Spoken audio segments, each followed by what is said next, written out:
Ayrton Senna kept this driver from blowing up on the track, and this guy actually walked away through the flames. These are the moments when drivers literally saved lives. Let's start with Ayrton Senna. What happened on August 28, 1992 during free practice for the Belgian Grand Prix at Spa changed Formula One forever. Eric Comas hit the fastest corner in all of motorsport at about 180 miles an hour, full throttle in 6th gear, when he suddenly lost control. He slammed into the barrier, spun at least twice, and ended up stopped in the middle of the track.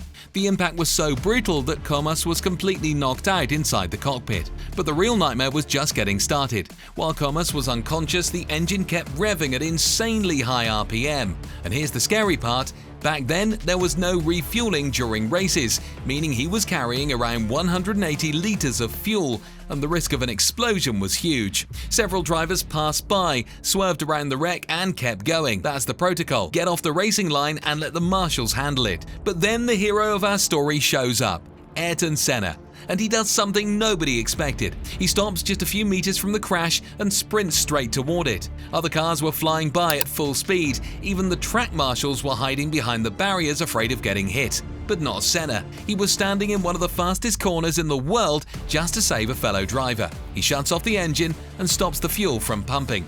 In seconds, the risk of an explosion is gone. But he doesn't stop there. Suspecting a neck injury, Senna holds Comas's head in place, keeping him immobilized to avoid any further damage until the medical team arrives. That incredible rescue raised a lot of questions about driver safety at the time.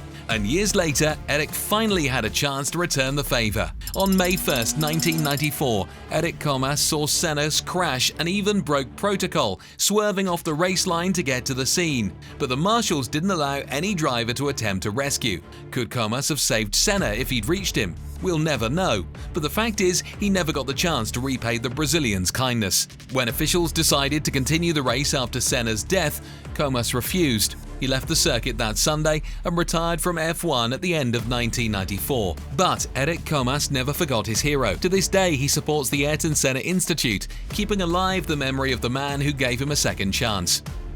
Now we've got to talk about James Hunt's movie-like rescue. On September 10, 1978, right after the start, the cars launch off the grid, and in less than 5 seconds, total chaos erupts. Cars flying, wheels ripped off, fire and smoke everywhere. And in the middle of that disaster, something truly awful happens. Ronnie Peterson ends up trapped inside his burning car. The start turned into a nightmare. A mistake with the flag made the second row jump ahead of the first. And of course, the outcome was disastrous. A massive pile-up. Peterson's Lotus smashed into the wall at high speed, burst into flames instantly, and he was stuck in the cockpit. But then something unbelievable happens in the middle of all that chaos. While cars are still sliding down the track, James Hunt jumps out of his McLaren.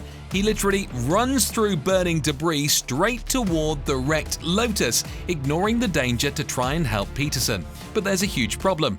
The car is twisted and the sidebars are crushed. Hunt tries to open the cockpit with his bare hands while it's still on fire. Other drivers arrive and together they manage to pull Peterson out of the flames, badly injured in the legs. Sadly, the tragedy Hunt tried so hard to prevent still happened. Despite the heroic rescue, Peterson passed away the next day from medical complications, something Hunt carried with him for the rest of his life.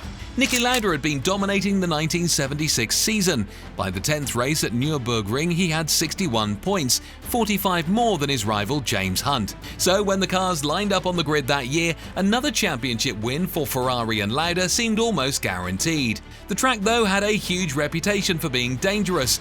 Lauda voiced his concerns and pushed for a boycott during a Grand Prix Drivers Association meeting. He pointed out how unacceptable the fire crews and safety standards were, but nobody listened. And during the race, his worst fears were confirmed. On the second lap, a light drizzle made him choose wet tyres, but right away he realised it was the wrong call. So after the first lap, he rushed to the pits and switched to slicks, the proper tyres for dry conditions. That's when the tragedy that changed his life happened. As he approached Bergwerk, one of the trickiest corners on the circuit, Lauda's Ferrari suddenly snapped at the rear. The car spun violently, shot across the track and slammed hard into the outside barrier. The impact was so brutal that the car bounced back onto the track, completely out of control. The race had barely started and the car was still loaded with fuel. It basically turned into a fireball rolling down the circuit. The flames were already engulfing him, and things were bad enough, But they got even worse when Brett Lunger came around the corner and, despite trying to slow down, still crashed straight into the burning Ferrari. The car slid toward the edge of the track, losing precious seconds. Seconds that could be the difference between living and dying. Only one poorly equipped marshal without proper protective gear was there. Seeing the situation, the drivers knew they had to step in fast. Harold managed to find a fire extinguisher and tried to slow down the flames eating through the entire car. Every second kept slipping away as rescuers fought to save Lauda. Each moment felt like a battle for survival. Then Arturo Merzario, a former Ferrari driver who knew exactly how the seatbelt system worked, bravely stepped into the middle of the intense flames and unbuckled Lauda's harness. Arturo Merzario's heroic intervention that day probably saved Niki Lauda's life. Lauda never forgot that act of bravery and stayed grateful to the Italian for the rest of his days. His injuries were brutal, especially on his head and hands, and his lungs were badly damaged from inhaling toxic fumes. He was rushed by helicopter to the hospital, where his condition quickly got worse. Things were so serious that many people started preparing for the worst. For 55 agonizing seconds, Lauda was literally in hell. His wounds were devastating.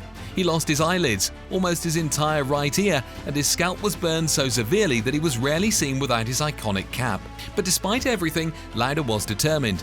Not just to come back to racing, but to fight for his world title. Less than a month after the crash, he told Ferrari's management he was ready to drive again. He had a championship to defend and had already missed 2 races. Missing another just wasn't an option. Only 42 days after his near-fatal crash at Nürburgring, still in pain, wrapped in bandages, basically held together by willpower, the world champion finished 4th at Monza. By the final race of the season, Lauda was still ahead of James Hunt by just 3 points. After surviving such a horrific accident, he carried both physical and emotional scars. At the 1976 Japanese Grand Prix under heavy rain, he decided to withdraw after 2 laps. His recent experience made him choose life over risking everything again. That opened the door for James Hunt to win the title by just a single point. The next year, Lauda climbed back into the top and reclaimed his status as world champion. In 1984, he won his 3rd world title, this time by only half a point over his McLaren teammate Alain Prost. Niki Lauda retired from racing in 1985, but his legacy of courage and determination left a permanent mark on Formula One. When he passed away on May 20th, 2019, the world lost a true motorsport legend, a man whose example continues to inspire future generations. 1973 was a rough year for Formula One drivers, a season marked by multiple serious accidents that would reshape motorsport history. On the first lap of the South African Grand Prix, Mike Hailwood and Clay Ragazzoni were battling for position going into a turn when they collided. Ragazzoni's BRM spun violently, smashed into the guardrail and burst into flames. Hailwood crashed too, but even injured, he did something incredible. He limped out of his car and saw Ragazzoni trapped inside the burning wreck. Without thinking twice, he ran to help. He had no protective gear, no backup, and still went in without hesitation. When he reached the car, the heat was already unbearable. Ragazzoni was struggling to free himself, but the seatbelt was jammed. Hailwood reached into the cockpit and tried to yank the buckle open, but it wouldn't move. In the process, his arm and leg caught fire. He stepped back just long enough to put the flames out on himself, but he couldn't leave Ragazzoni there. He went right back into the fire, ignoring fear and pain, pulled even harder, and finally managed to get him out. If Hailwood had hesitated even one more second, or if he hadn't gone back, Clay Ragazzoni would have died that day. Luckily, this story had a happy ending. Ragazzoni survived an accident that almost nobody walks away from. Mike Hailwood was awarded the George Medal for his bravery, one of the highest civilian honours in Great Britain. But just months after Ragazzoni's accident, another case shook Formula One, this time with a tragic ending. On July 29, 1973, Formula One faced another heartbreaking moment. Roger Williamson, an incredibly talented rising star, was just 25 and only in his 2nd F1 race. His March 731 flipped after a tyre blew at high speed. The car landed upside down, with Williamson trapped by his seatbelt as the fire spread. David Purley, his fellow countryman, pulled out of the race to help his friend, and this is where the story becomes truly desperate. The marshals only had small extinguishers and no training for fire rescues. During the accident, the race continued normally, cars flying past at full speed, while Purley fought alone to pull his friend from the flames. There was no proper medical team on site, and help took far too long to arrive. TV cameras caught everything, but many people watching didn't grasp how serious it was. Some even thought it was Purley's car on fire, not Williamson's. Sadly, Williamson didn't survive. The crash became a turning point and eventually led to major changes in Formula One's approach to safety. Even though those changes didn't happen overnight, they pushed the sport toward real awareness over the years. Those improvements shaped many of the safety standards we consider normal today. That tragic accident exposed huge flaws in F1's emergency response and safety infrastructure, flaws that the sport has since worked hard to fix. Purley received the George Medal for his incredible bravery, but what he wanted was something no medal could give him: to save his friend. Fast forward to the start of the 2022 British Grand Prix. There was a heavy collision involving George Russell, Pierre Gasly and Zhou Guanyu. Zhou's Alfa Romeo flipped and skidded violently, finally stopping upside down, wedged between the barriers. The crash was serious enough to trigger a red flag. Russell's reaction was extraordinary. He's got 3 cars trying to get past him.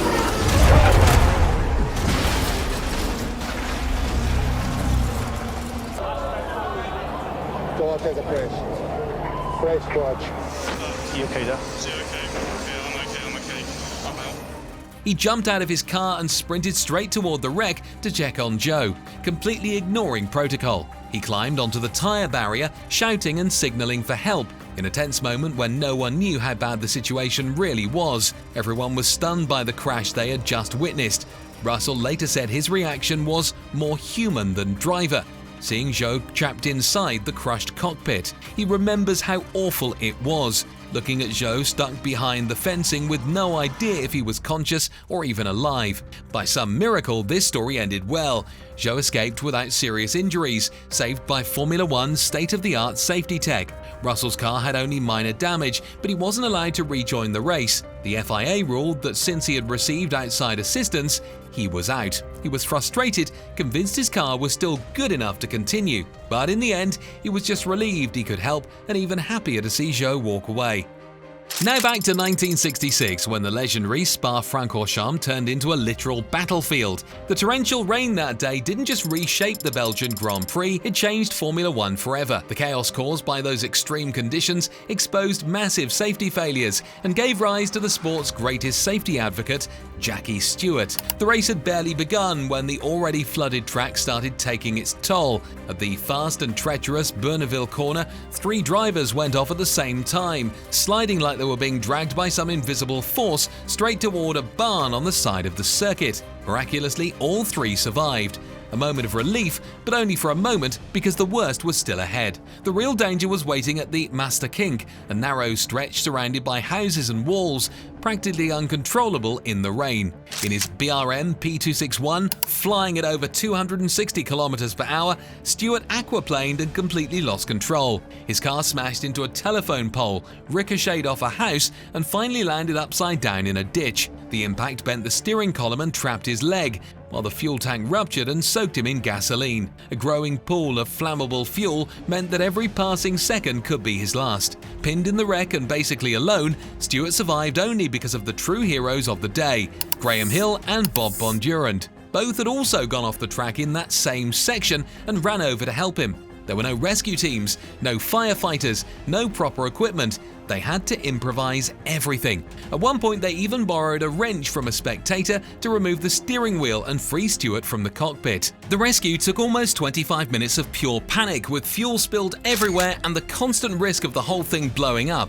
When they finally managed to pull Stewart out of the car, they threw him into the back of a pickup truck and rushed him to the track's only first aid room, a makeshift space with cigarette butts scattered on the floor. The ambulance took forever to show up, and when it finally did, there was another shock. The driver didn't even know the way to the hospital. That crash changed Jackie Stewart for good.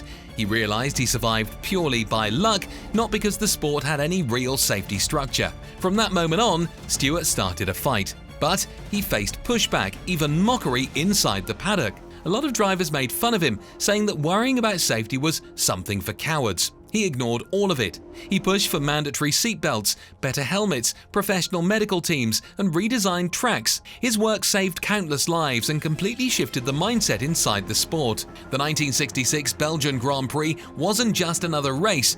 It was the day Formula One realized it had to change a lot of things. On November 29, 2020, during the very first lap of the Bahrain Grand Prix, something unbelievable happened. Just a few seconds after the start, a shocking crash left everyone stunned. Romain Grosjean, the French Haas driver, was coming out of turn 3 when things went horribly wrong. A small, harmless-looking touch with another car made Grosjean lose control. His car shot straight ahead at over 119 miles per hour, heading directly toward the guardrail. The impact was so brutal, it split the car in half. But the crash wasn't even the worst part. Right after the hit, an explosion lit up the track. The flames were so intense you couldn't even see the driver. For the next 30 seconds, everyone watched in complete silence, desperate to know what had happened. Grosjean was stuck inside the survival cell, the part of the car designed to protect the driver. Surrounded by fire, he was still conscious, but trapped. His left foot was wedged inside the chassis, and the heat was unbearable. Thanks to the fast reaction of the track marshals with fire extinguishers who jumped into action without hesitation, Grosjean managed to break free and climb out of the flames in a scene straight out of a movie. No one could believe he walked away from that fireball. 30 seconds inside the flames, a real miracle. But how does someone even survive that? 3 things were absolutely crucial. The survival cell, that carbon fiber capsule held strong through the violent crash and stayed mostly intact. Without it, Grosjean would have been crushed. The halo, that titanium structure over the driver's head, which many people criticized when it was introduced, stopped the barrier from hitting him directly. The fireproof suit, made to withstand extreme temperatures for a few seconds, and those seconds were exactly what saved his life. And here's the chilling part. Grosjean only understood how serious the accident was the next day, when he finally watched the footage. Seeing the video, he realized just how miraculous his escape had been. He walked away with only burns on his hands and ankles. Without Formula One's strict safety protocols, Grosjean would not have survived. He made sure to personally thank the professionals who helped save him. Their speed and training made all the difference. You were the man that crossed the road? Yeah.